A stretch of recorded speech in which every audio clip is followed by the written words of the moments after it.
the strength of America is those people can work together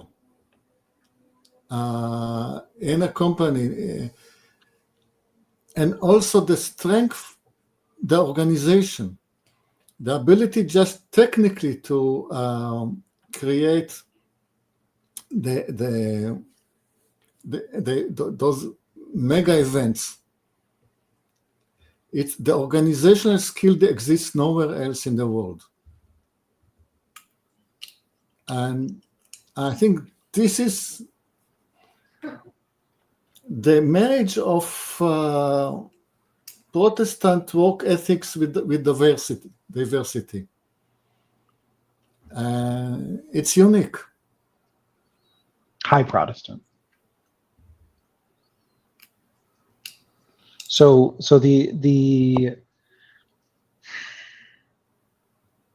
what I see is the more mainline Christianity, Anglican, Episcopalian, high church Protestantism that you see, that affinity and the woke ideas, there's a lot of affinity overlap there. But the lower you go in the church, like low baptism, low charismatic Pentecostals, it's nowhere on their radar to even conceive of it. So Claire is in the backstage. She wants on. I will let the two of you overrule me, but my vote is we don't let her on. I mean, you can give it a 5-minute trial. It's up to you, Yoav. Not my show. People in the chat, do you want Claire to come onto the show?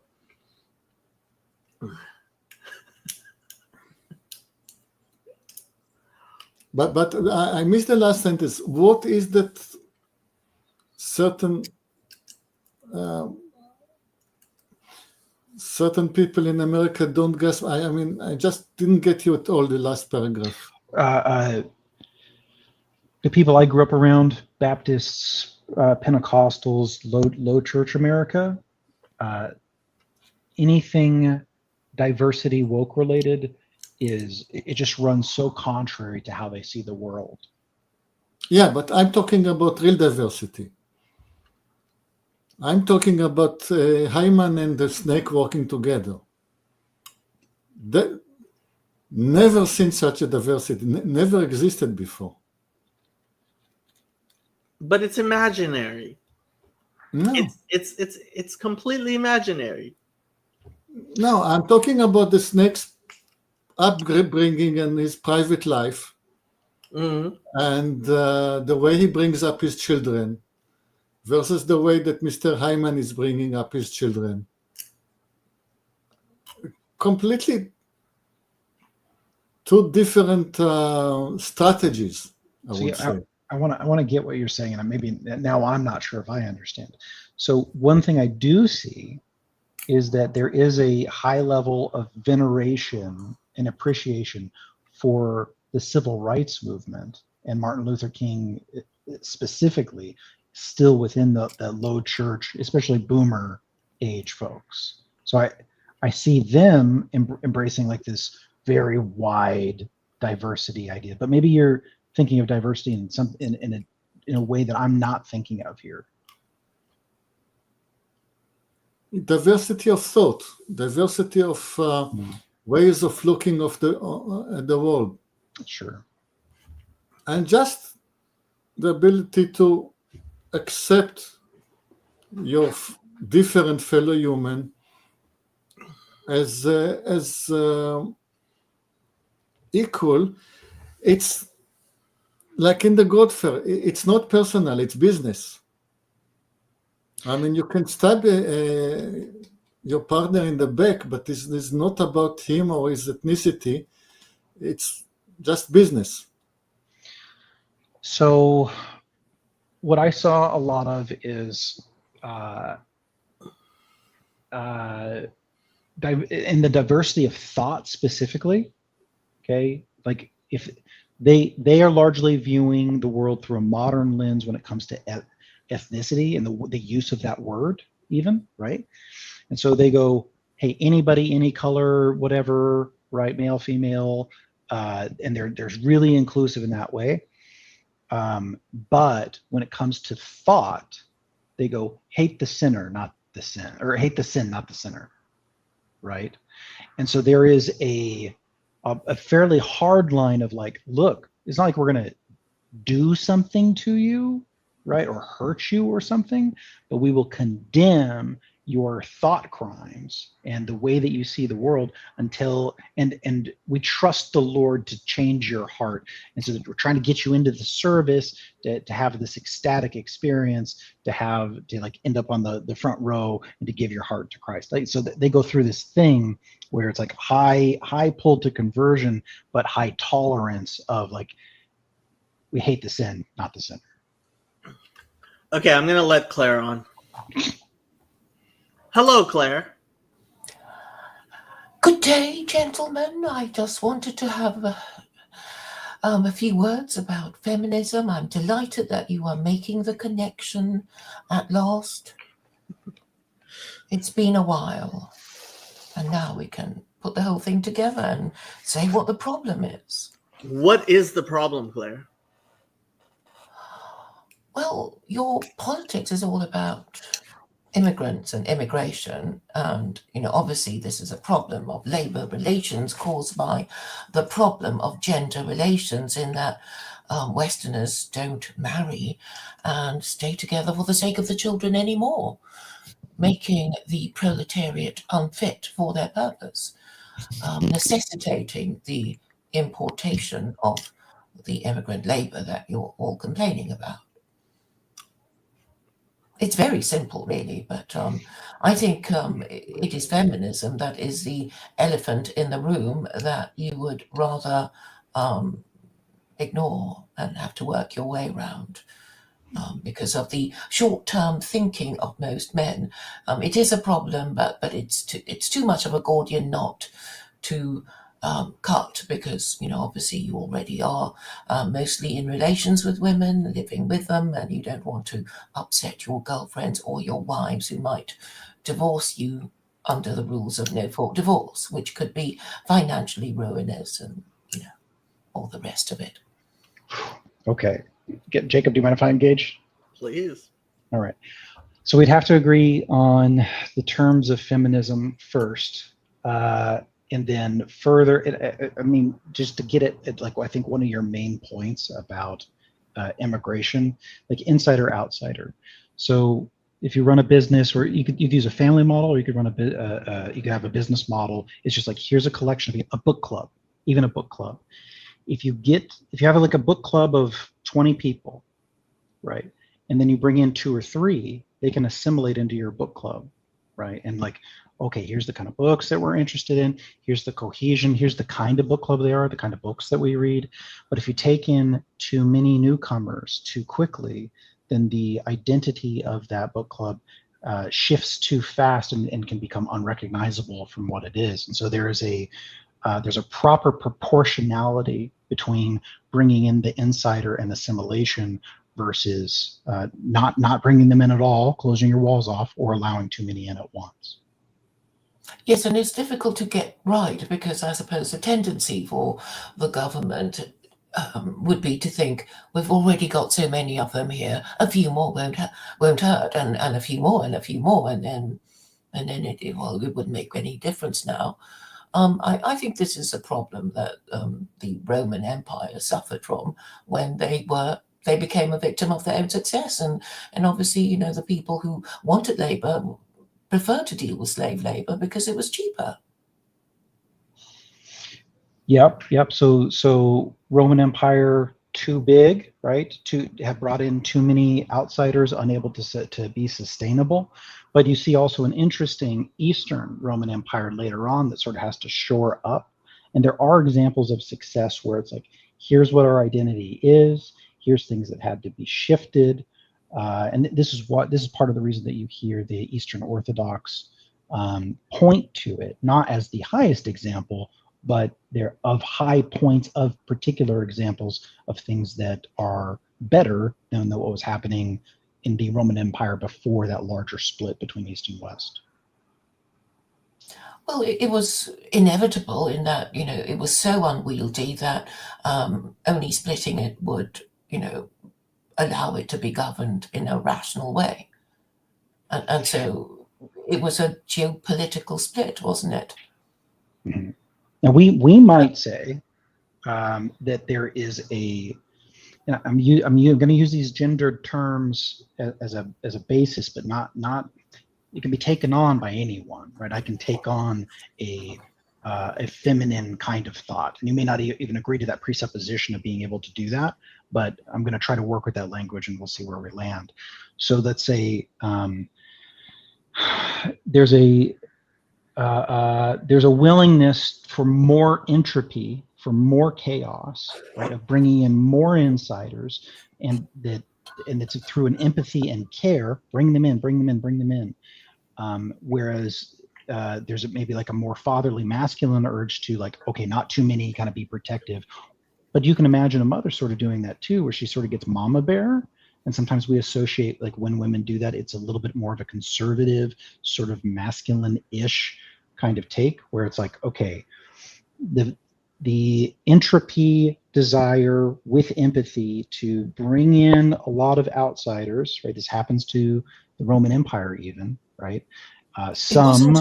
Yeah, go ahead. Compassionate reasons, was it? I mean, currently you're prioritizing the preferences of women, and they're using the compassionate argument, but perhaps you want them to be compassionate, but to your children, to yourselves, but not to foreigners. But, yes, yeah. We would say there's there's concentric circles to care. I must by necessity care about my wife and children more than the stranger on the street. Not to say that I shouldn't care about them, but it must end up at different concentric circles of care. Different priorities, yes. Yeah. The reason I would apply that to the Roman Empire, you're right about the look, one of the things that they could do, the Roman Empire, let's say pre-Caesar, right, could have done, right, is just wipe out go full Ares Mars worship and just wipe out the other people and go, you're not us, dead, or you're extremely harshly enslaved, rather than a kinder, arguably more empathetic, even though there was still a practice of decimation, there's a more empathetic, like, we can bring you in, we'll just tax you, right, and not completely destroy and annihilate your people, right? And so something about that is really beautiful and good, and I would argue in a way that resembles the kind of love of a mother. Yes, but the business model of the empire is that you take over other people's lands after conquering them, and the usual procedure is to kill the men and bring the children and the women back as slaves. So women were always part of booty.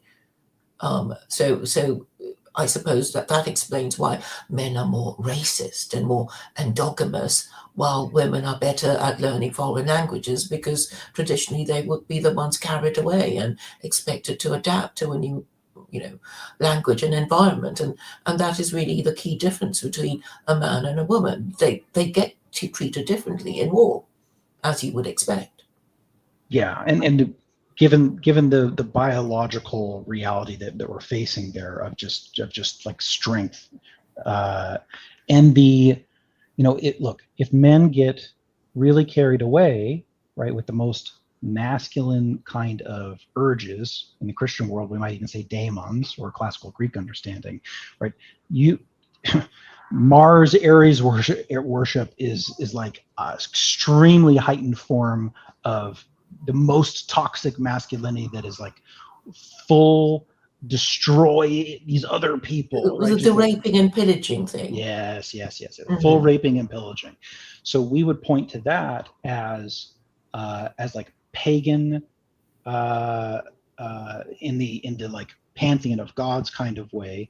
So here's you taking on as a people a spirit, a demon of Mars, of Ares, and being willing to kill and conquer, rape and pillage, all these things. Whereas it is the fullness of the good of the masculine, the good of the feminine, in Orthodox language through Christ and the Theotokos, that transforms the Roman Empire into something that doesn't lose, or is on its way to improving, given the stance that they were coming from, on its way to improving how the outsider and the other is treated, while also still being able to maintain borders. As far as the Catholic Church is concerned, I have heard it said that the Catholic Church, the Roman Empire lives on through the Catholic Church.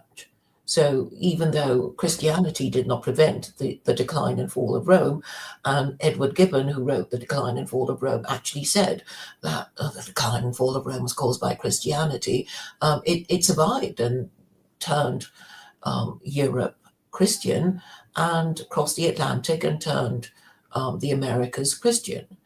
And this is the third global empire that Christians have.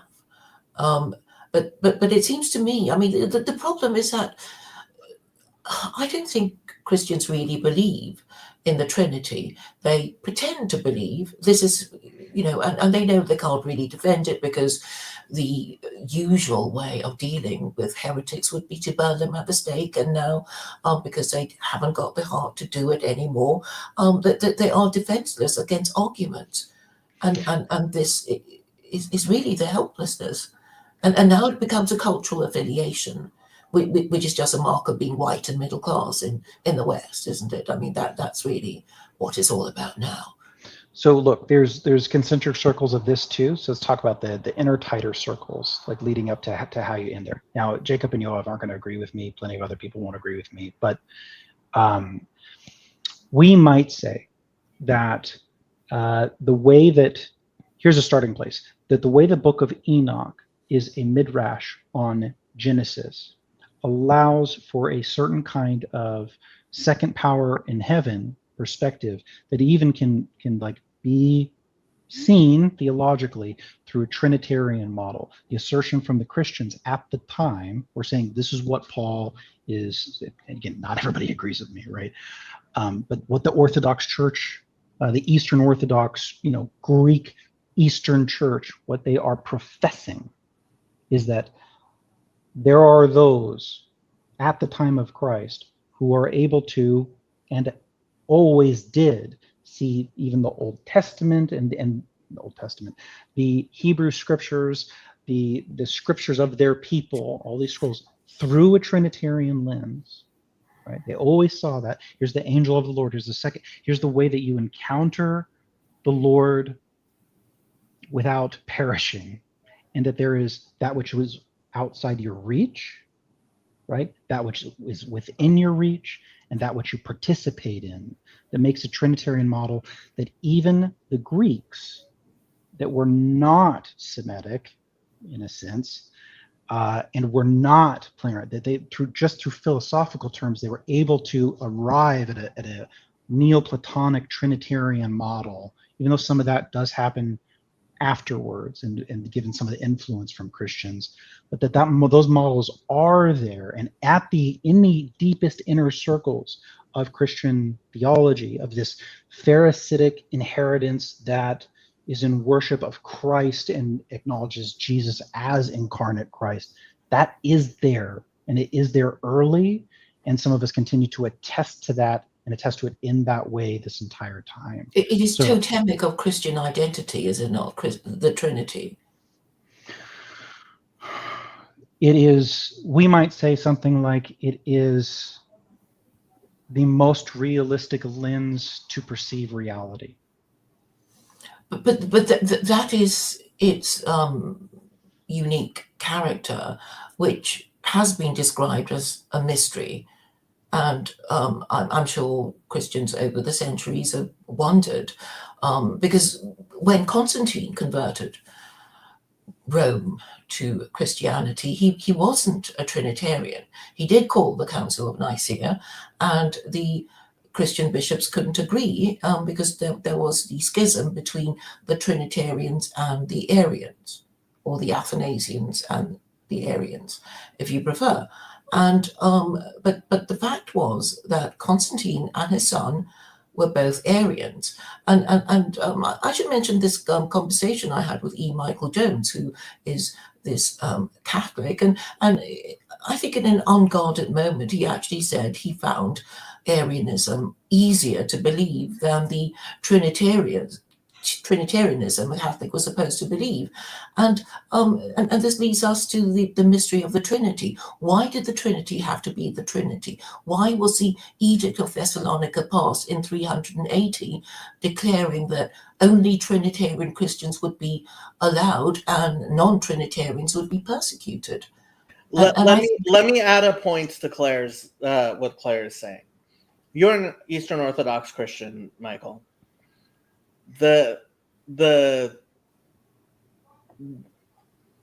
I would say first, but arguably second most important theological divide, the reason why the Catholics are heretics, is a fight over the filioque.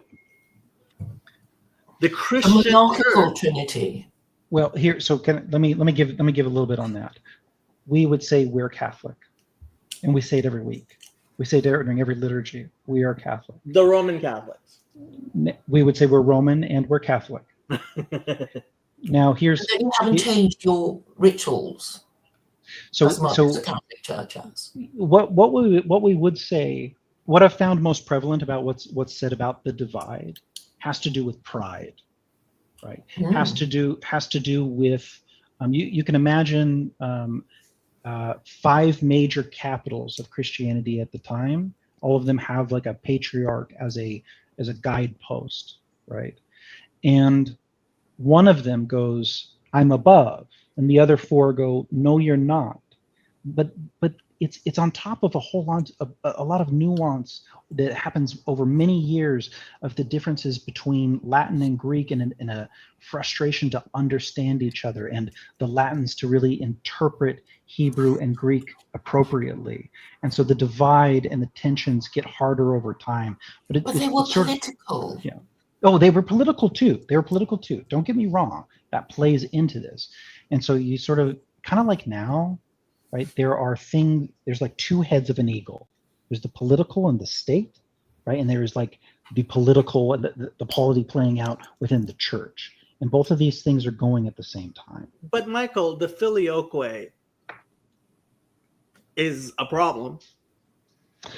But it's more about the lack of the West, of the Latin-speaking West, to go its own way, right? And to implement, and it's understandable why they were doing it. They were in the middle of Arian heresy problems. It's completely understandable why they were doing what they were doing, right? But not making that big of a change on your own without it being something consensual with the other major capitals, right? That becomes a pride problem, and the lack of confirmation just escalates tensions, to Claire's point, along with the already political tensions and the language problems between the Greeks and the Latins. A majority of Christians are outside of your church, at least partially based on a creedal fight over the Trinity. So at the essence of the division between 2 Pharisaical groups is also that exact same problem, right? Where what Messiah is, right, makes all the difference in the world, and how that sets up what we kind of reduce down to Trinitarian versus Unitarian models. I hear you. Yeah. The problem becomes, I, as Yoav famously reminds me constantly to do, stand athwart history and say the Messiah is not here yet. So we would say the Messiah came, is coming, and will come again. Maranatha. Okay, just to prove that I'm not getting bored, the big problem with the Trinity, as I see it, is why is it so stable? Because listening to so much of Sam, I'm getting convinced that it is a concept that is hard to defend and is defended usually by brute force and will fall with any kind of historical event, any kind of a catastrophe like the earthquake in Lisbon or whatever. It's bound to fail, and the system should revert to the more stable state. However, it has not fallen. And that is a mystery to me. I mean, if you ask me to bring the number one argument that I have for the Trinity, is that it's here. And we would say that a Trinitarian understanding of reality predates Jesus walking the earth, right? And that this is something that is ancient in the Semitic understanding, but there are periods where there's like a losing sight of that. And what I mean most specifically about this, what we profess, we don't have to agree about this, obviously, right? But what we profess is especially the second power in heaven problem, why Moses encounters the Lord, right, but does not perish, and the difference between that and the Father, who, if you did encounter, that can only be with your flesh passing.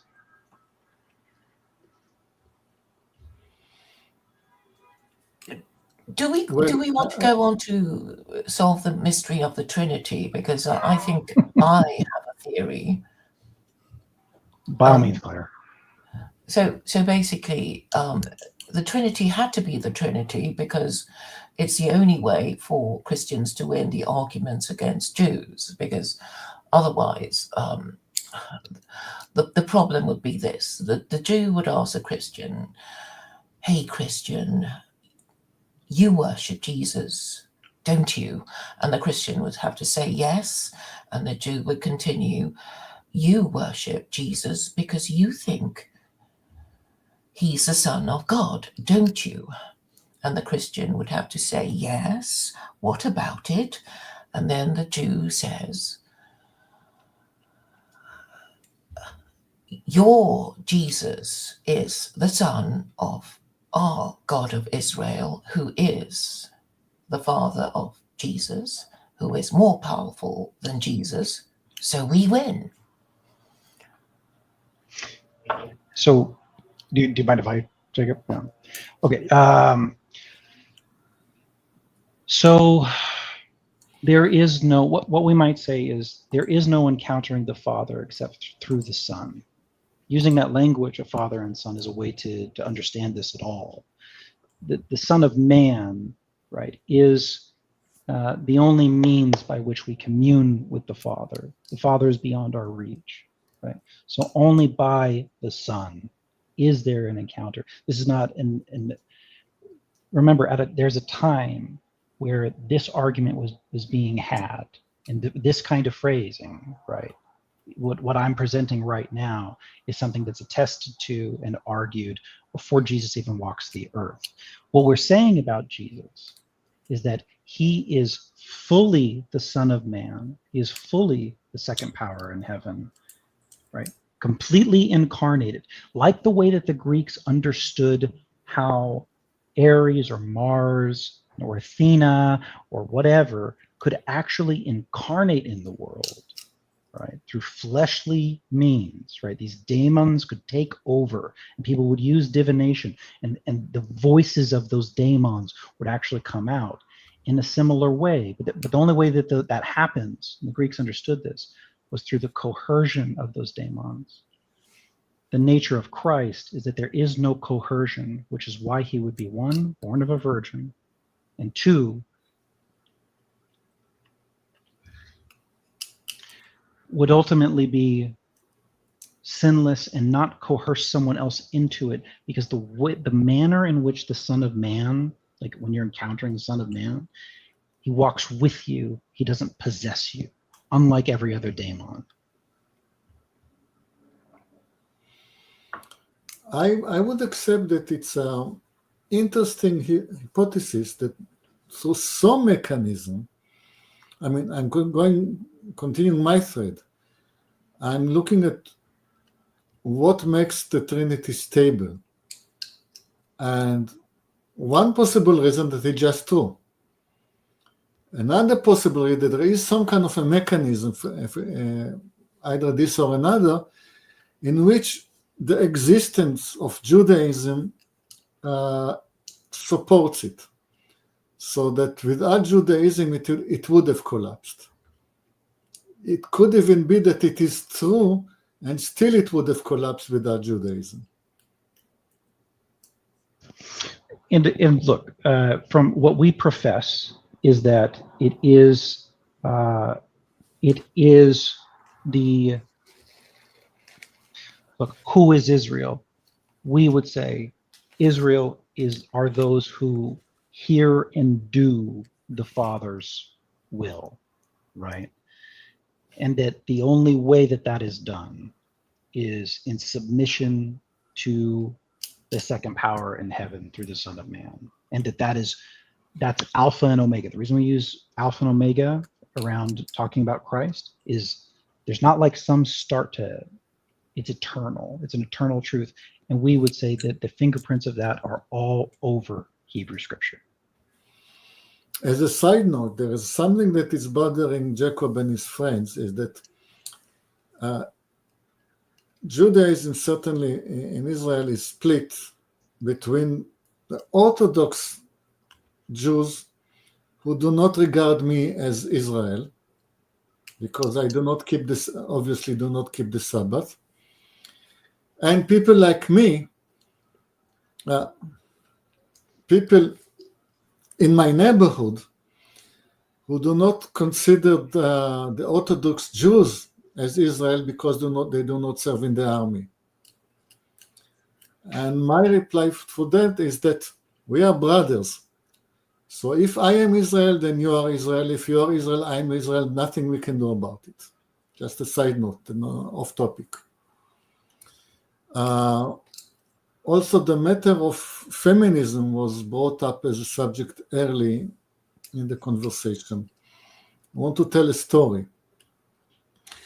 There was a nice girl in North London, bright girl, and she finished successfully second degree in Oxford.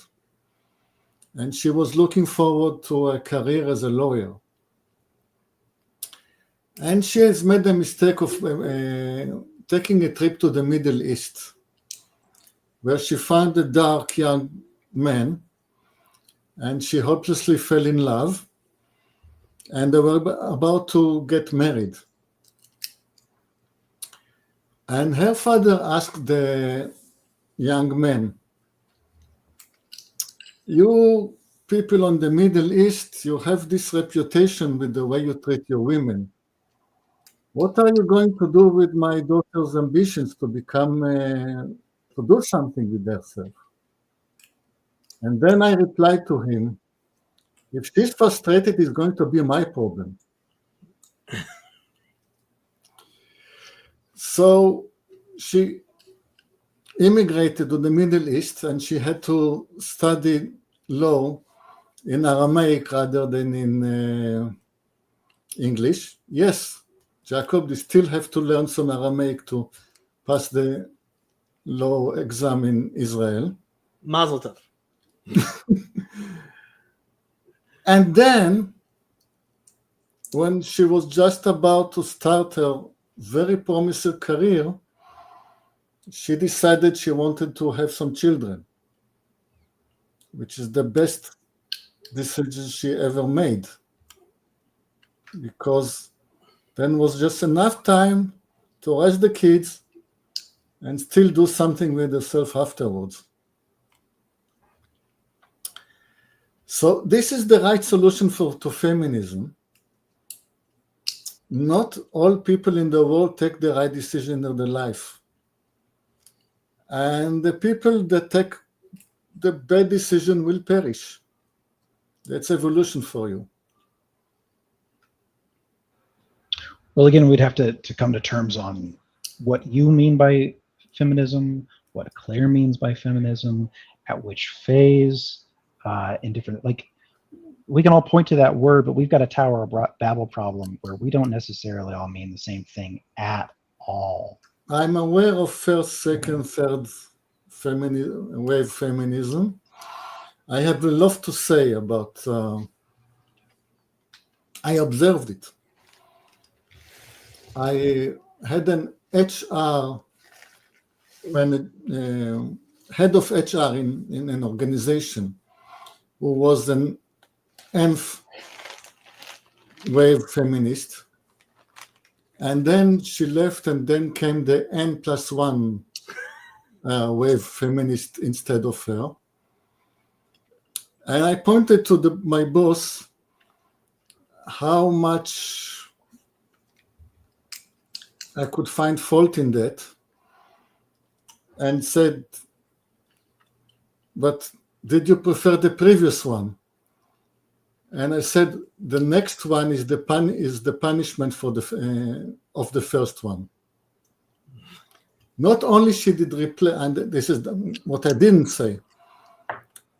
Not only did she replace her in her job, she replaced her worldview.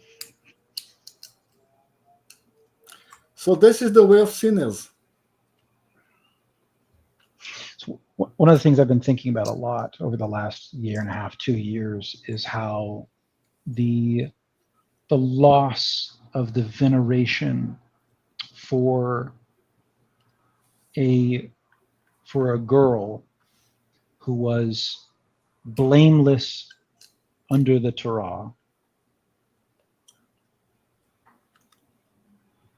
and just disregarding her, disregarding our relation to what that would mean for ourselves in the West under a Christian view of the world.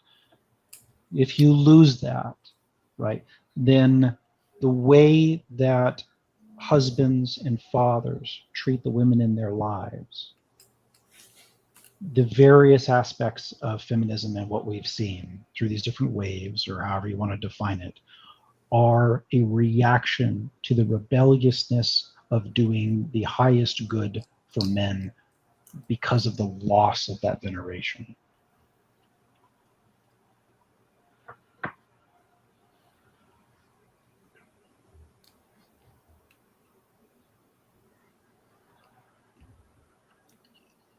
All I can say that my wife is as pure and as blameless as a human being can possibly be.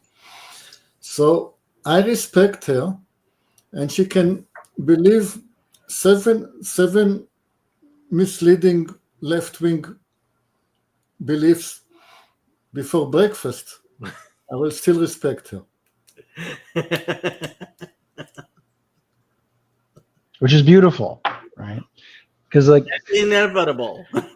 Well, the pattern of good marriage is foundational to reality, right? The more that breaks apart, the more it breaks apart at every fractal layer of reality.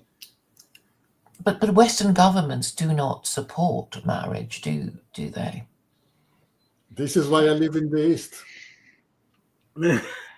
Well, you might say that they have and still do, and that there is a growing lack of appreciation for it, which is why you see more of a return to a pagan-like group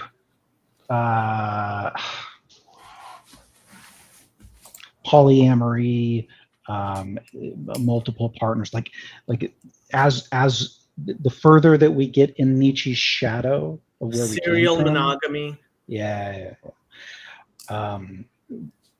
but to the West's credit, it's built on, and it comes from the foundations of a deep veneration and appreciation for marriage. And sometimes a people goes through a period where they have to return to their old texts of their ancestors and go, we have to get radical, go to the root, right, and return. I think the only way to do it would be to forbid extramarital sex. That would make people marry younger and obviously stigmatize divorce. But I think people are too hooked on the idea that it's a human right to have extramarital sex, and obviously their numbers are electorally significant. We might say that it requires a change of the heart. To your point, they don't see it that way anymore. It's already forbidden in the sense that it misses the mark and there's consequences. Like, should you engage in that, there will be consequences because it breaks down natural law in a number of ways, right? So only when people recognize that, right, can they return to the pattern that's needed. If we try to implement too heavy-handedly, like from the state or something else that goes, you absolutely can't do this, or like it's a death penalty or something, right, then that coercion could in itself be a problem and have other kinds of consequences, which is why a change of the heart is needed. Well, Claire is very big on the death penalty, so. No doubt. I don't go on about. I do say that unmarried parents should be treated as sex offenders. It's the only language they understand. So the penalty for that would be it's public corporal punishment, as they do it in Aceh province in Indonesia, which isn't lethal. It's just, well, rather humiliating, but obviously it doesn't hurt the people. But that would make the point that, you know, it's not supposed to be done. And in fact, in early America, this was done. But obviously to propose this is heresy and could get us burnt at the stake. Increasingly less so. Claire, I still wonder why, living in London, you haven't been tracked down by the police and at least fined for all your very, very based beliefs. They have. Well, they know where I live. They did take me to the police station some years ago. It was a dawn raid. Yeah, so Really? they came, five of them for little old me, taking away my computer. So I mean, I know they were doing it to other people, and they kept me there for nearly 24 hours, releasing me only late at night to cause maximum inconvenience. You know, missing the last train from, you know, a different part of London. So it was obviously a deliberate ploy to intimidate and harass people, and they're still doing that. And if you don't open your door to them immediately, they'll probably break it down. Claire, how do you feel about the pressure that Vance is putting on the UK regarding speech laws, specifically related to this? I see this as a veiled message to get British men to defend their free speech, but you know, because British men have no principles, because they have no religion, they have no First Amendment to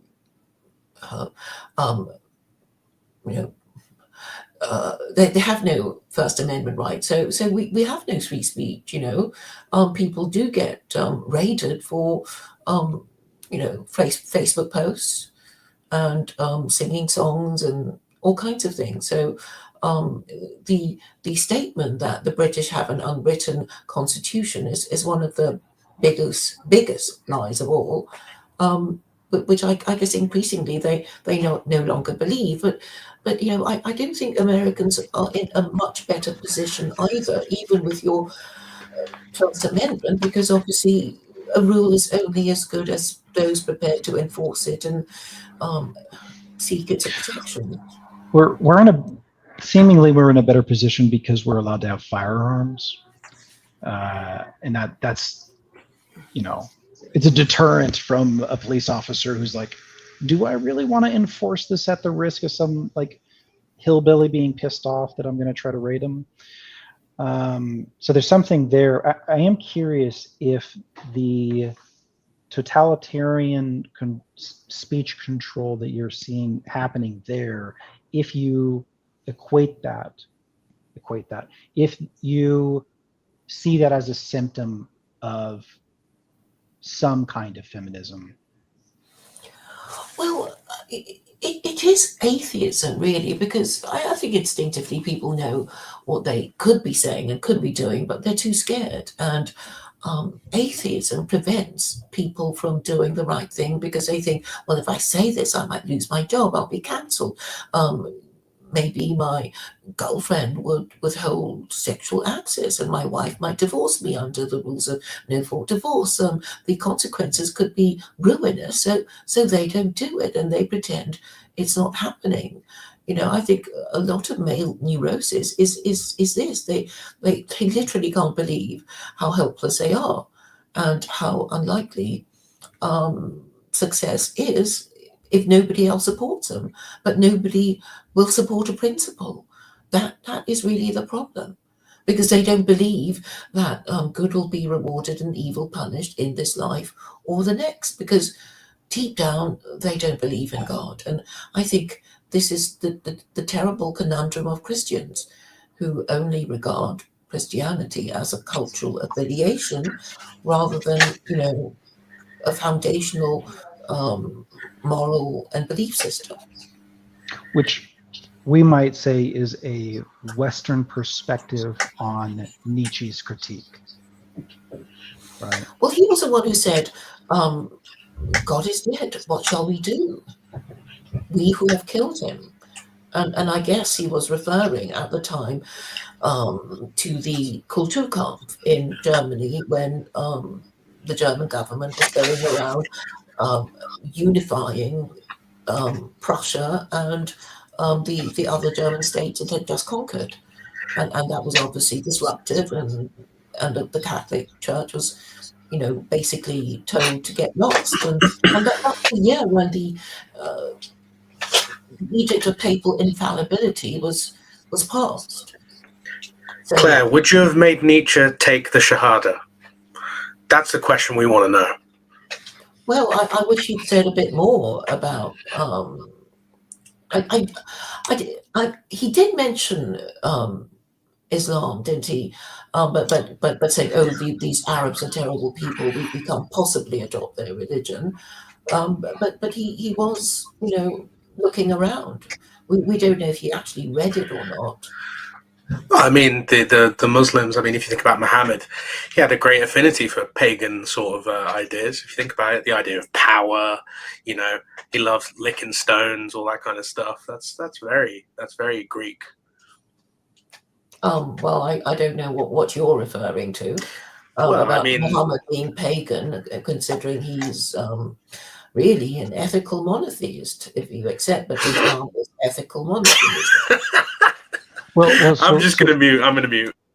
To that point, like if there's a way that I can focus on Zeus so heavily that can make me a monotheist of sorts, right?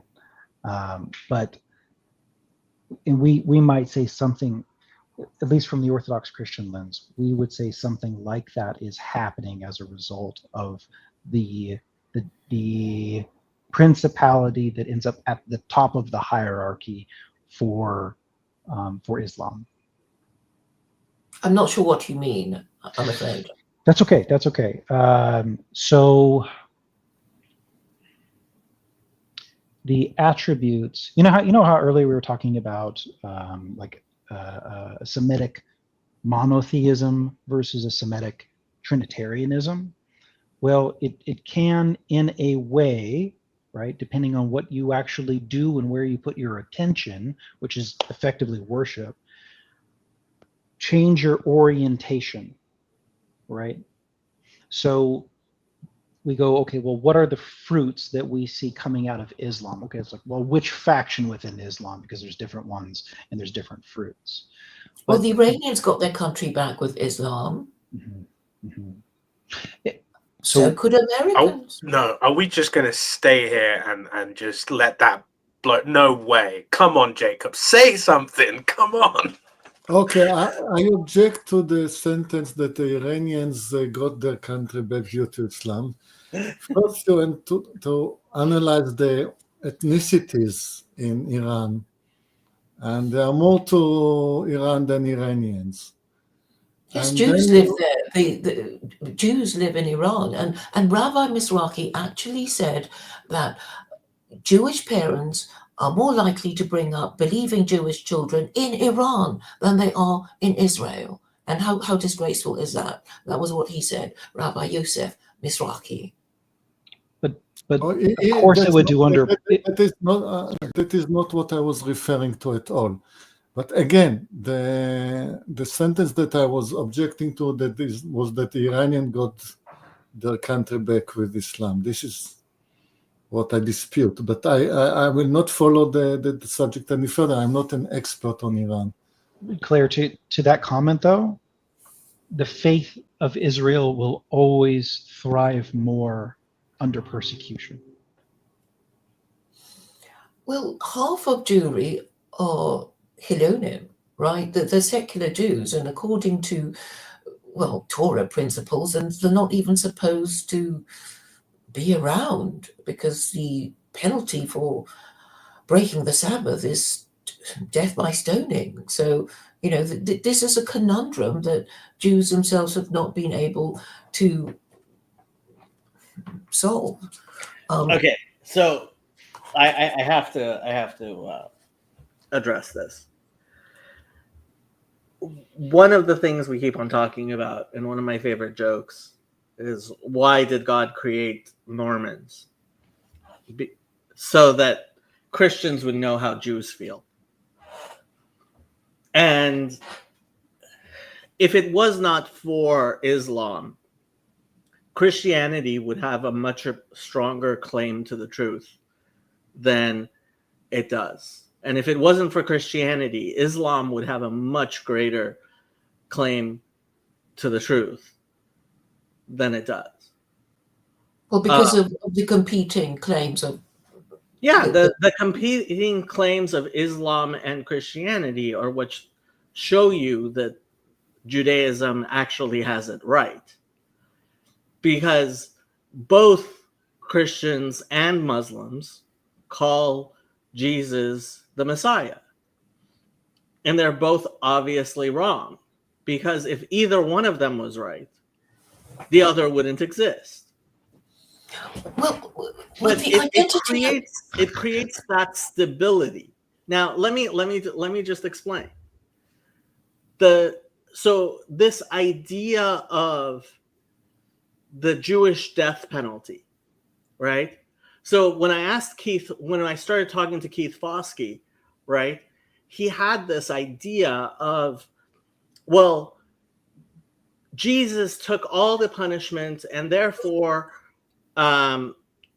it's not anything that I do that matters. And if you ask a Muslim, they believe God is just, therefore you should kill the murderer. But that's when you don't see that the Jews are the people who, unlike the Mormons, who read a text. I mean, it's very obvious that the Mormons read a King James version of the Bible in English and started interpreting it out of its actual context. Judaism has never been a bloodthirsty religion of putting people to death. That's just archaeologically completely incompetent when looking at the history of Judaism. But you have 36 capital offenses in the Torah. And we don't, and like the Gospel of John says, when they talked about, when they said to the Sanhedrin, Pilate, I believe, said to the Sanhedrin, put him to death, they said, it is against our law to put any man to death.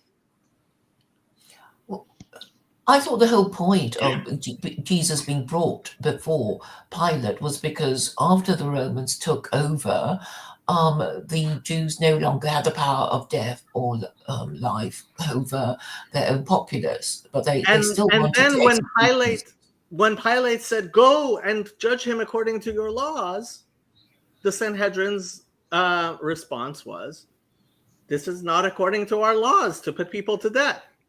This is quite the topic for this particular day, by the way.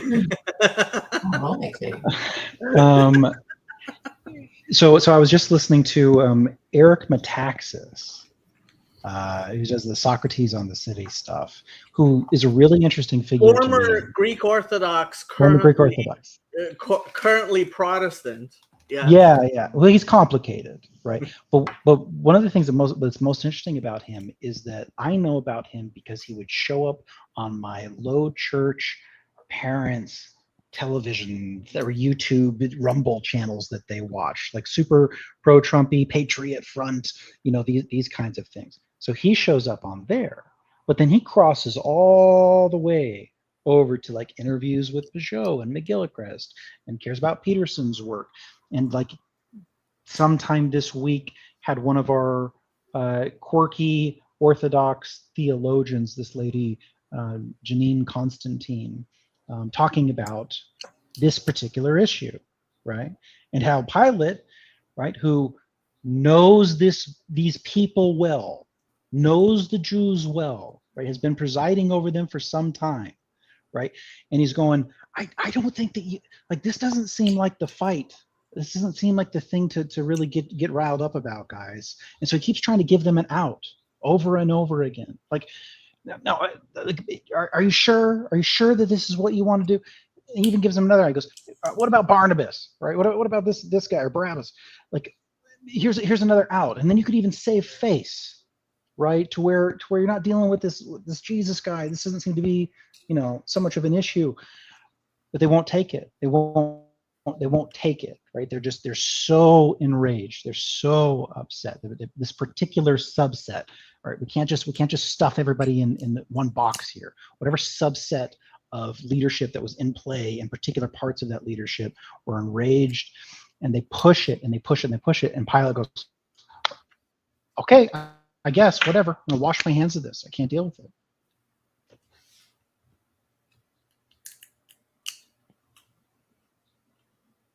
So there's a way, right, that what the Christians are professing, what's part of the insight about that story is whether you wash your hands of it or you are actively persecuting, even if you were the one that was loyal, right, that the highest orienting principle that you can commune with is something that you can betray yourself, whether passively or aggressively.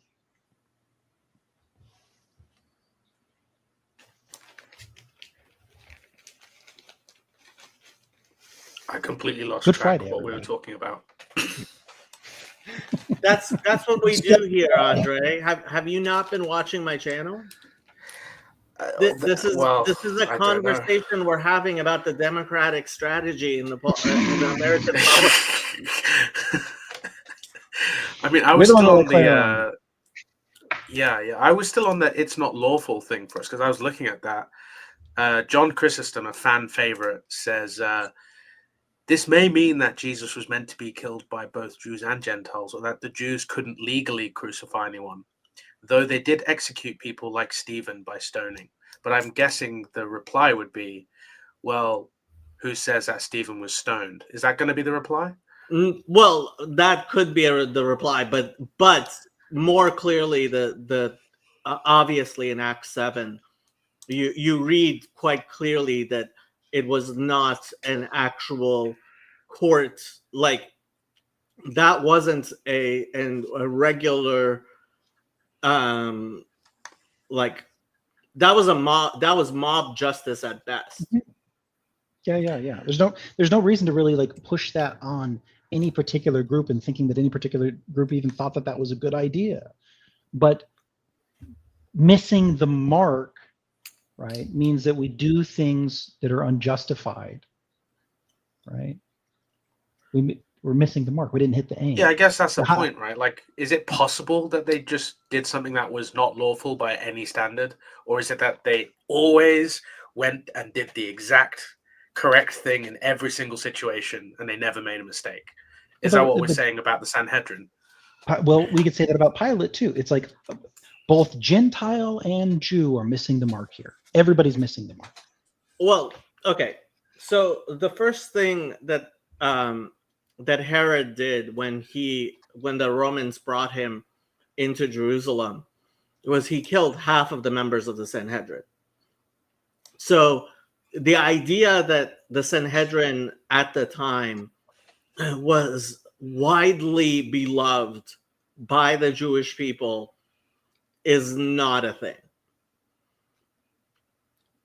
That's just not even like the Essenes had gone out into like the desert because they were like, you guys are just too corrupt. Yeah. Right. And understandable. Like here are the people immersed in the city, right? The Romans prop up Jerusalem as this like huge tourist destination. Look at all of our inclusiveness and how we have this exist, even though they don't worship our gods. Send everybody here. It's a crown jewel, right? There's lots of like Roman secularization, so to say, happening around that area, right? And that's how you get the fruits of something like Herod. Like, what do you expect? It's New York City. There's lots of decadence there. What are you going to do? What is Claire saying? It's a thought crime. Wait, idolatry is a thought crime. I don't know if that's... It's not true in Judaism. It's not even true in Islam. It's actually somewhat true in Protestant Christianity, maybe. Yes. They do talk about hidden idolatry, these Muslims. So that they're saying that even as you pray or appear to pray correctly as a Jew or a Muslim, if your thoughts are not aligned to worshipping God and you're thinking of, how to sin, you are actually guilty of idolatry. Right, but I think we can't prove it. With Muslims, Deuteronomy 29:29 applies. Like, you're not going to actually have a court and put people to death for something like that. No, because but I mean, for Jews, it's not, as long as you're not bowing before idols, we're cool. But obviously that there are, it's not enough to just not bow before idols, because the real problem is when you're not obeying the laws of God, and suffer as a consequence. So you can actually have people who are claiming to be Jews, Christians, and Muslims, but they don't really believe. So I guess the idea is that they might as well be idolaters for all the regard that they pay the laws of God. But Claire, I mean, I know you're a big fan of the Archbishop of Canterbury. Like, shouldn't we just all agree to whatever the Archbishop of Canterbury says? He is the patriarch. He's resigning. Ew. Justin Welby is resigning because of some sex scandal. But no, that's the thing. People are so he's a virile male. He's a virile male. He's Jewish, it has been said. Really? He actually boasted about his mother's adultery. Not halachically, he wouldn't be considered Jewish anymore. Yeah, but the point I'm trying to make is that I've forgotten what it was about. Well, Claire, thought crime. I'd like to give just a quick spin on it. So the way that we in the Christian Orthodox circles talk about this is like sin starts with thoughts, comes to your mouth, and then comes out in your actions, right? So if you don't reorient, right? If you don't re-aim at the thought level, then some of that nasty shit is gonna start coming out of your mouth, and maybe you're like bitching about your neighbor, or saying some heinous shit about women, or whatever, right?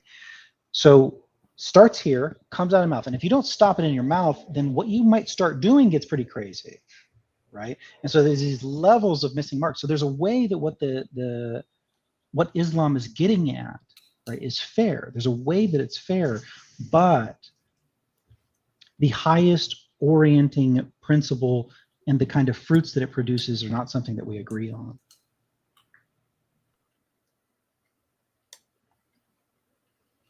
Do you have like a community that you go to, Claire? Like, because you were talking about idolatry, but if you're in a Sunni community, wouldn't they say your made-up version of Islam is like idolatry? I'm not Muslim, so I don't go to mosque or any of that stuff. No, And no. why not just be like a Platonist or something?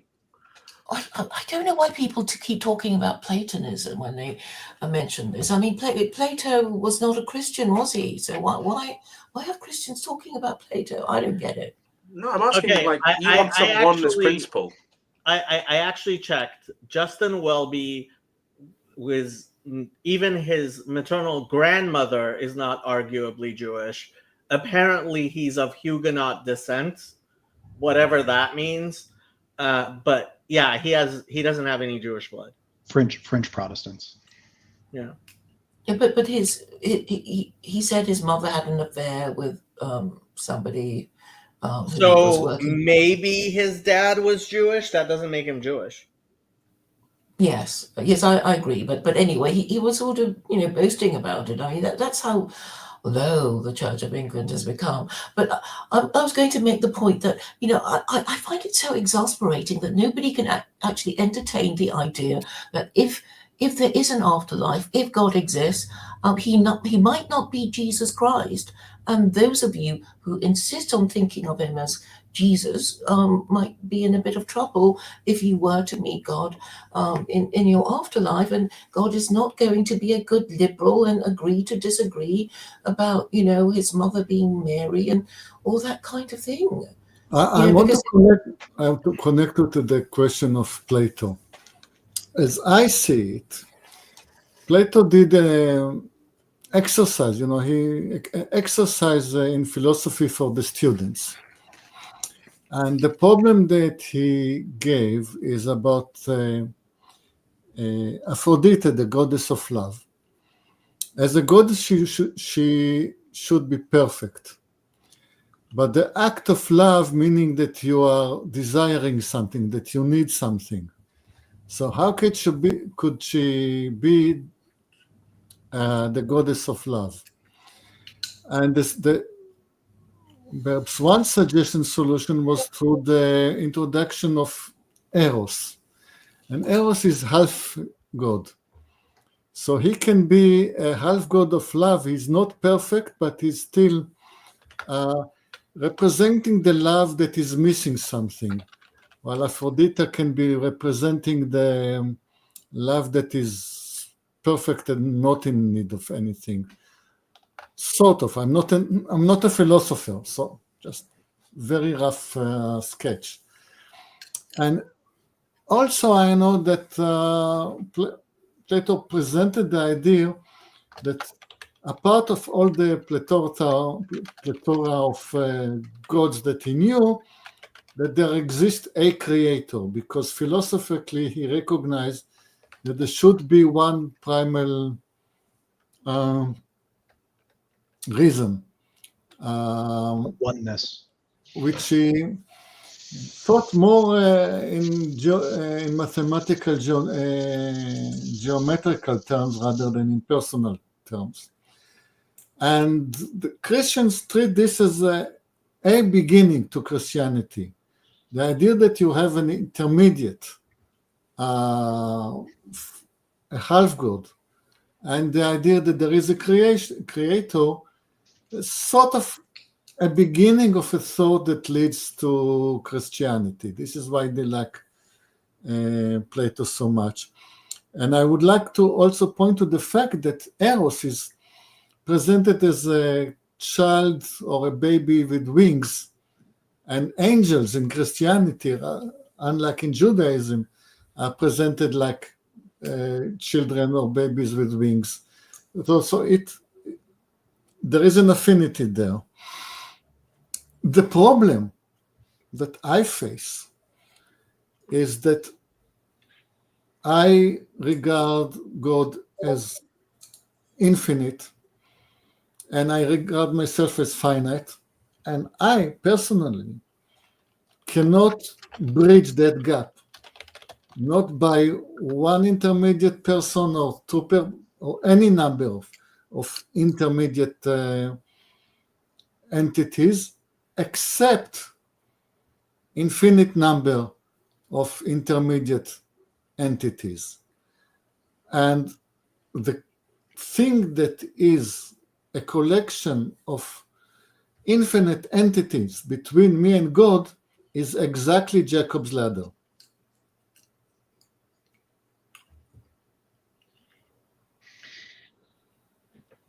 So Claire, what we would say on the Orthodox Christian side, kind of riffing off of Yoav here, is Messiah, Christ, is at the intersection of the visible and invisible, the infinite and the finite, right? So why do we think that we're encountering Christ, right, in the afterlife? So in the invisible, right, there's all these like Jungian language here. There's all these archetypes, right? There's all these aspects, right, that are happening invisibly, right? And they're like intertransmitted between people. How you can get caught up in team spirit. Okay. So then when your flesh passes away, right, the highest orienting principle that guides creation at all, the logos of logos, you could connect that to Darwinian, like how does it move? What guides that natural selection? In a way, I'm not limiting it to that, but maybe inclusive of that. That when your flesh passes away, your spirit, your Elohim, right? Like you're a little Elohim. You have a spirit, you have a wind. Your wind is with the great wind of all, right? And that all of that is contained. But should you not have a relationship with the highest orienting principle, and you spent all your time being consumed by your hate, by your envy, by your drunkenness, whatever, then what's left of you when your flesh passes is just those daemons, those rebellious Elohim, is your drunkenness, your anger, whatever. You're just absorbed in that. And whatever's left of you is burned away because you were dead wood.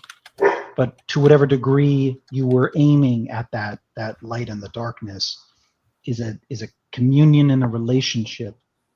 So that's what you encounter after death. And that is all within the broader sphere of the Father as such, which is beyond our reach. That's why we make that assertion. Everything else downstream of that, of the Theotokos and Mary and the attributes of Christ, all that has to be understood under that lexicon.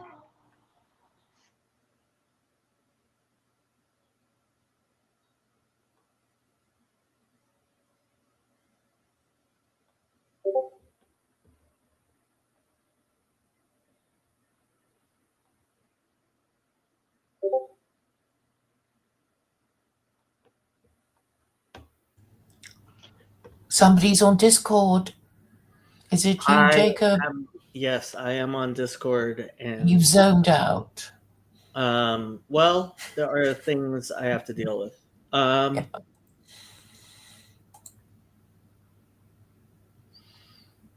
Your viewers don't like us, Claire. I was going to ask him what he meant by you guys being lower class. I mean, I wouldn't say that myself, but I'm afraid I don't. I certainly would never have gotten into Eton. I can tell you that much. I'll have you know I know how to speak perfectly fine. Maybe he means your hat, Jacob. Well, I'm an engineer, so I'm literally blue collar. Hold on, engineers are white collar. Hey, I'm a hillbilly that grew up speaking tongues in Missouri, so I'm about as low class as you get. Snake handling? Any snake handling or no? I knew people, but it didn't happen in my church. Thank God. Gandalf, I think, is American. Oh, he was the one who told me about the Jefferson Bible, and I think that's very significant. And I think I should mention that really the founding fathers were heretical Christians, and this is sure. something so interesting about American history, A lot of them were Unitarians. which is I mean, just heresy.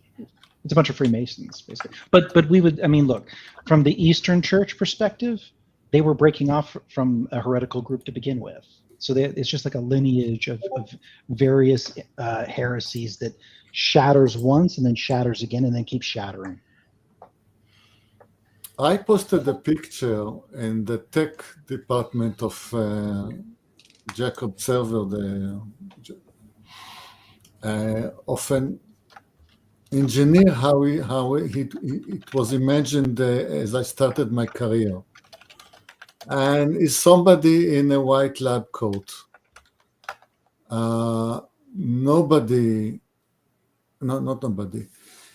A chemist going into the laboratory will still wear a white coat nowadays. But no programmer will wear anything but a t-shirt. And in Israel, it will be t-shirt and shorts and sandals. We disrespect ourselves, and it will manifest in our salaries.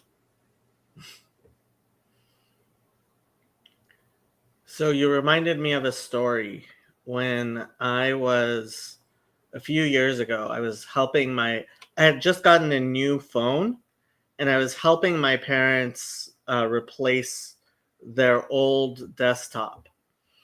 And when we replaced the old desktop, I said to my father, my phone has more computing power than your old desktop.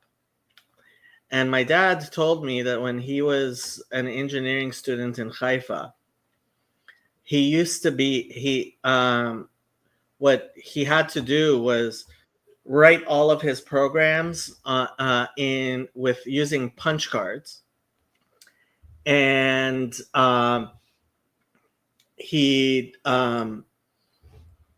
would have an appointment for a set time to take the punch cards to the computer lab, where a woman wearing a white lab coat would take the cards, feed them into the machine, and then he would get a printout.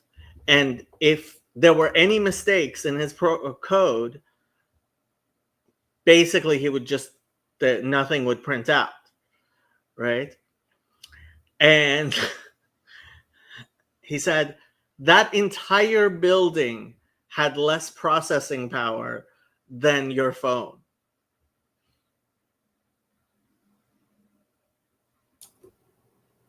I worked with cards. Yeah.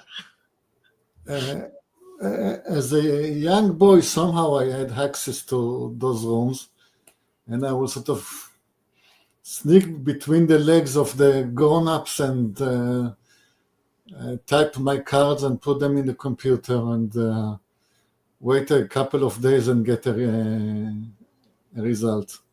My dad was in Technion from 1966 till 1974-ish. Well, I was in Tel Aviv, but could be that around 74 I had already to do with computers. Could be, I don't remember which year it was. No, my dad had to have gone back to Iran by 72, actually. Yeah. I remember an occasion, I don't know what age I was, but my mother had to drive me to some suburb of Tel Aviv when there was the computer. Mm. And of course, the way to compute it, well, it was past the printed card, and you already had teletypewriters.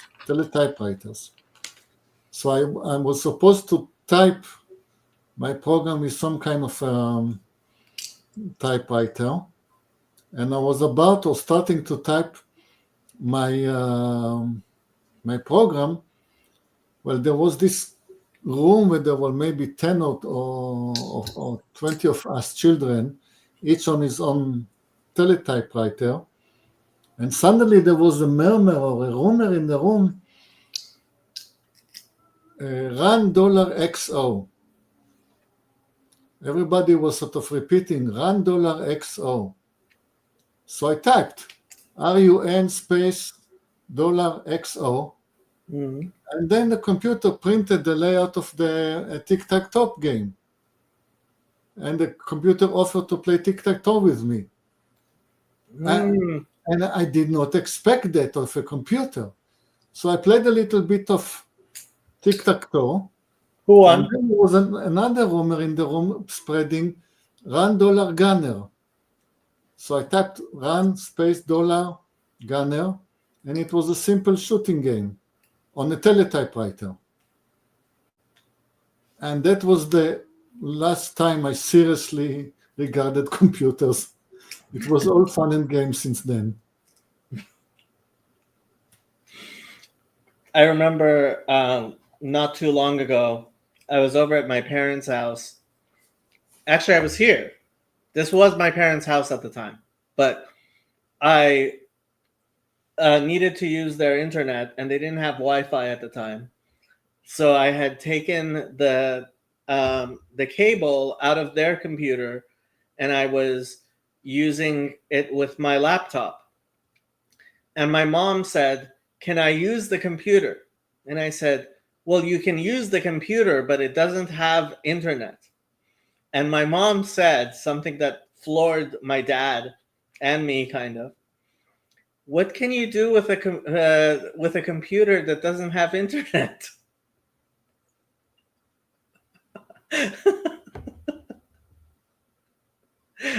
she had never considered what you could possibly use a computer for if it doesn't have internet. Speaking of my mother, that's her. You guys have a good discussion. Classic. All right. So I wanted to talk about those brain-computer interfaces. I think that's really what's on everybody's mind. Hence Black Everybody Mirror. wants to know. Yeah. Everybody wants to know about it. Yeah, I just got done watching that, and I'm fairly deep in the AI space. I'm having to build applications with these language models now. I mean, it'll continue to be a mimicry, and then but the convergence, to whatever degree that you could map the human mind and then like mimic that pattern and then like have a brain take that on in some way. It's like, okay, at what, if you can't tell the difference, is it real or something, right? Maybe Elon's Neuralink stuff, starts to bring up real questions. And I mean, the first episode of Black Mirror brings up the real crazy ethical questions, like, okay, well, you take this on and some service provider is giving it and it's dependent on some, cell tower or satellite signal or whatever, like, and you have a mimicked consciousness of your wife, but that's the only way that you could possibly have her and maybe have kids and all this other. I don't know. I mean, there's a lot of territory to cover before we get to that place, but a lot less than I think that we thought we'd see in our lifetime. Under Torah law, would this be allowed? Would somebody be allowed to put that brain implant in? Well, what do you mean by Torah law? I mean, like Torah Balpeh. Would someone be able to what? Put a brain-computer interface into their head. Sure, why not? Because that's what I mean. Like, does it affect your consciousness in a sense that, like, can it override? Would it ever be able to do that? And if it could, would that mean that you shouldn't take the interface in the event that it could override your natural will? I mean, I am sure the Haredim would require that, like, any sort of interface be at least as well filtered as a kosher phone. I don't know if you've seen the kosher phones, but kosher phones are very, very locked down. So, but that's the issue more than anything else. So You heard it here first. Get a kosher brain interface.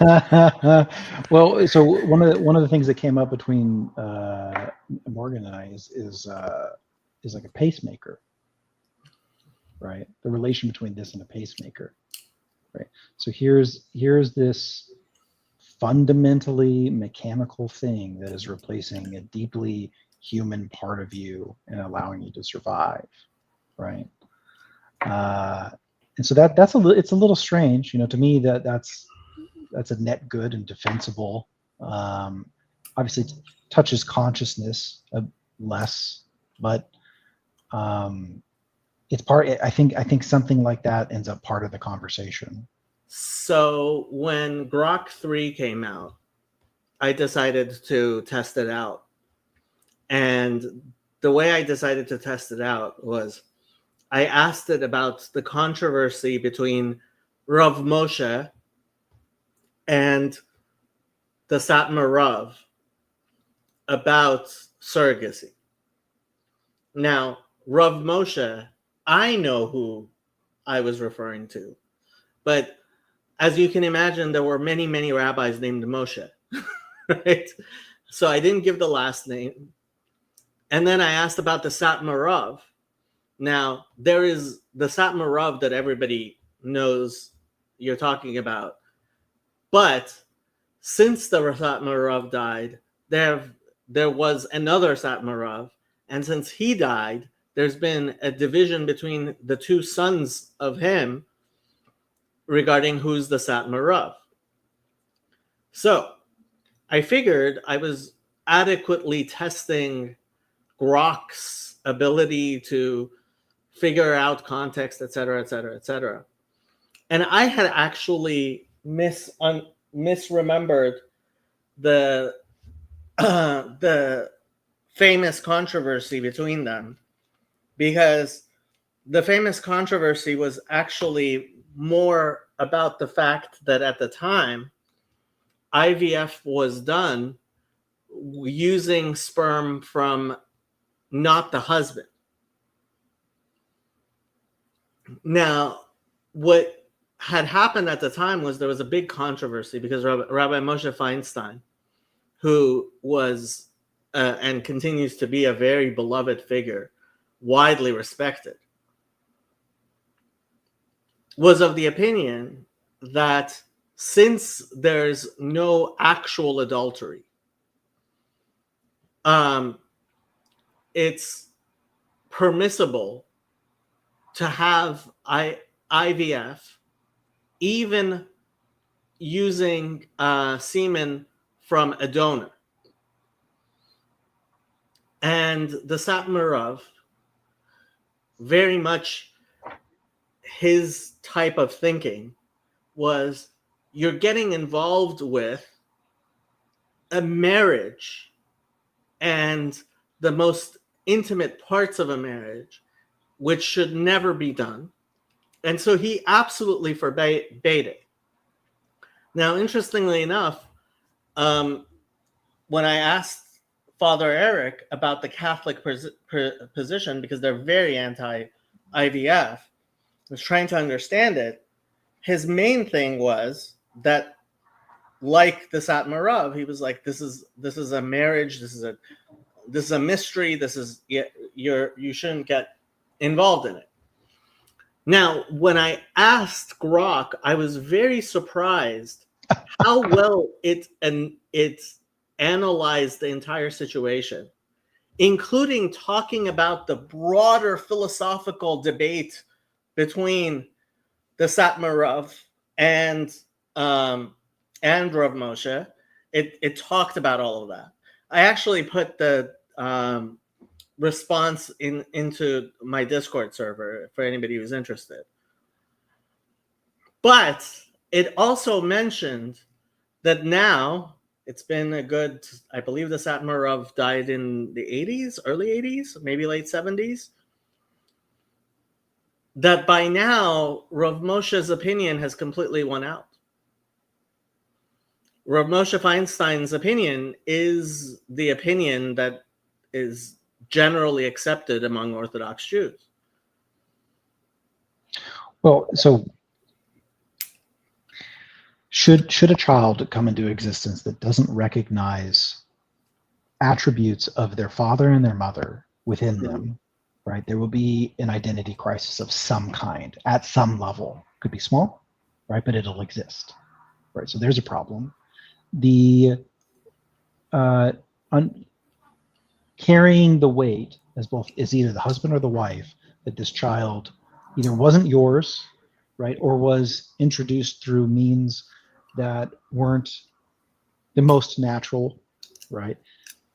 Those are two different things, and they'll affect you in two different ways. If it's like not your sperm or something, right, or not your egg, then that will weigh on you in some way over life, right? So then all of these things miss the highest mark, but at different levels, right? So like, let's say IVF, if I understand all that entails, which I think I do, impregnating my wife using IVF, way less issues. It's still us. It's still our marriage. It still comes from our DNA. But enter some other dude's sperm, now there's a bigger problem. It's further down the hierarchy. You missed the mark further. Have her have sex with your brother in order to get pregnant, even further down, right? Have an affair with some rando, maybe that she falls in love with, even further down. So it's like, how far do you want to miss the mark? Yeah. I mean, so I was looking up the Archbishop of Canterbury, and apparently he had a DNA test which showed that despite having thought he was his father's child, it turned out he wasn't his father's child.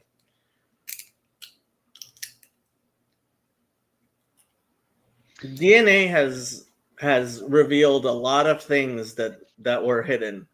I went through that about 16 months ago. Yeah. Yourself? Yeah. Wow. Okay. Yeah. Did a 23andMe thing for fun, and found out some things. Okay. Yeah. And so, and I get once that was understood on such a visceral level, like, and I knew who the other family was, right? I could see my entire life and all of these different touch points through an entirely different lens of the little bits of chaos and mark missing that happened as a result of it, all the consequences. Wow. Right. And how that can get carried on generationally. Right. Okay, so this was previous generations. It wasn't your father. Okay. No, it was mine. It was my father. Oh. Yeah. Your grandfather or your father? I'll just be more explicit. I found out the man who raised me is not my dad. Is not my biological father. Yeah. Did he know that? I'll never talk to the people that raised me about this. I'll never talk to them about it. Okay. And that's just I'm really game to have arguments and to like talk things out, let the truth air out. But at this point, I think it's a grace. Yeah. If they don't find out, yeah, I guess. Yeah, if it does get brought to light, it should have been on them to bring it to light. One or the other. I don't know what the situation was. I don't know the circumstances, but as a result, like I grew up an only child. I'm not. I have 4 half siblings. and I know two of them from my younger years, like kind of well. Yeah, so when I did my DNA testing, my dad said it, oh, it's all bullshit. And I was like, Dad, I never, like, my name never went on anything I sent in, right? Mm-hmm. The results they sent me back included my relationship with one of my cousins on my dad's side, right? I'm like, like, Dad, like, right. This isn't just BS. Yeah. I could see my mom's side, right? It's just like obvious, like here's these touch points, but on the other side, there was one that was marked like, oh, here's a half sister. I was like, ha ha, must be like a cousin with a bunch of shared DNA. That's not how that works. Yeah. It actually knows that that's a half sister. Yeah. And then I only saw her maiden name or her married name, and once I found out her maiden name, she was the youngest child of a family that I grew up around when I was a child. And I was like, oh, them. Wow. Yeah. Well, okay. In 10 minutes, Mark is going to start his little thing. So we only have 5 minutes left or so. Any final words as we go into Shabbat Pesach? The funny thing is, we're 1 week off because if Easter were to fall, we're 1 week off. Yeah. It's still Passover though. And somebody had said there were hopes that the Pope was going to put the Catholic Church onto the modified Julian calendar. That would have been nice, but yeah, it's possible. Who knows where that's going? But I hope somewhere good. Who knows? We'll see. We'll see what happens. I don't know what Francis's health is like. Doesn't seem to be good. Yeah. Okay, final words. Yoav, final words. Thank you for hosting this conversation. It was a nice way to pass the time. It's now almost 2:00 a.m. Time for me to go to bed. You know, tomorrow, towards Shkia, towards the end of Pesach, because you're in Eretz Israel, the Chabad near you is going to have Seudat HaMashiach. And everybody is invited, including you, Yoav. So if you're doing nothing around 5:00 tomorrow night, you might want to just drop by the local Chabad house. It's an interesting experience. Thank you. Tell whoever the rabbi is I invited you. He'll understand. Yeah, 5:00 Saturday. I'm at my mother's. You could take your mother. No, that is sacred. That is uncancelable. I see. Okay. Every Saturday. Claire, did you have any final words? Thank you for allowing me on to discuss Easter matters about the Trinity and the nature of the Christian deity. I'm glad you got most of my jokes. I'm not sure if the others did, but I also hope that they did. So happy Passover. Thank you. Andre. Thank you for having me on. Shabbat Shalom, Salam al Masih, and happy Pascha to everyone. Hopefully it comes sooner rather than later. All right. Michael, final words.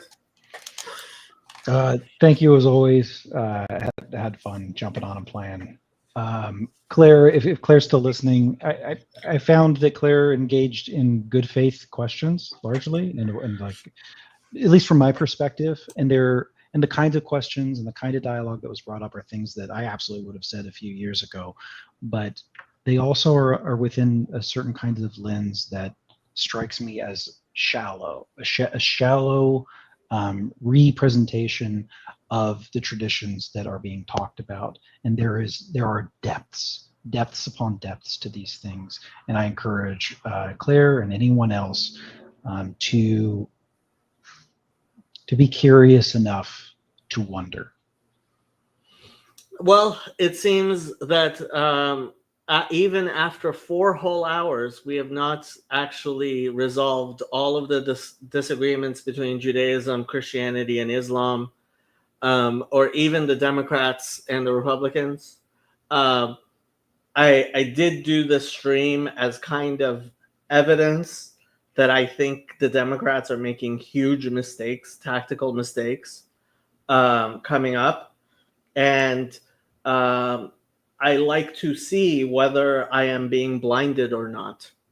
And if them holding the line with this guy Abrego Garcia, with Harvard, and with autism isn't a huge mistake on their parts, then I am not seeing things clearly. Similarly, if Dave Smith hasn't ruined his career, which I think he kind of has, with what's been going on since his appearance with Joe Rogan. Again, my model and my distributed cognition is not adequately diverse and showing me the world as it is. And I think a major part of the story of Passover and the importance of Judaism is that willingness to go out into the desert based on your faith. I mean, tonight is Tikkun Leil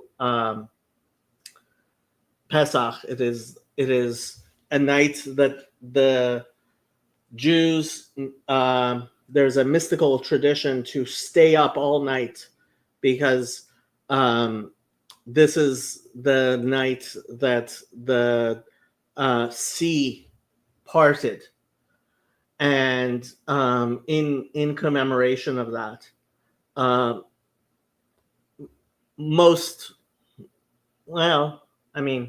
least Chabad houses will be staying up all night, or later than usual.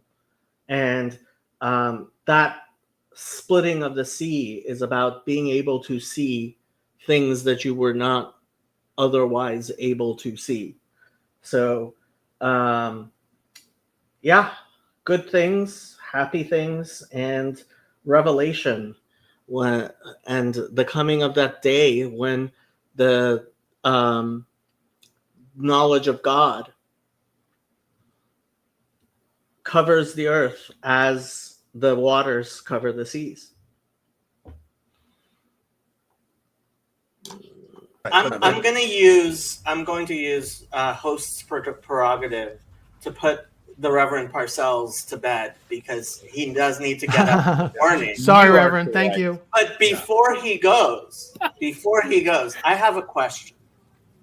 Let's say, God forbid, that I were to burn somebody at the stake for not being a Trinitarian. And I did not repent of that. Is that a salvation issue?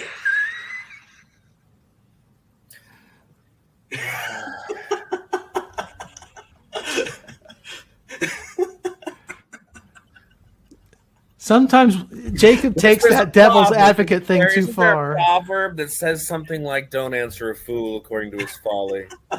But there's a proverb that says, "Answer a fool according to his folly." There is. Exactly right. And I'm going to leave it to you guys to determine, which of those was applicable in this situation as I go. So, but anyhow, good. Thank you, Reverend. Good to Thank chat you. with you all. Thank you. Good night. Yeah. The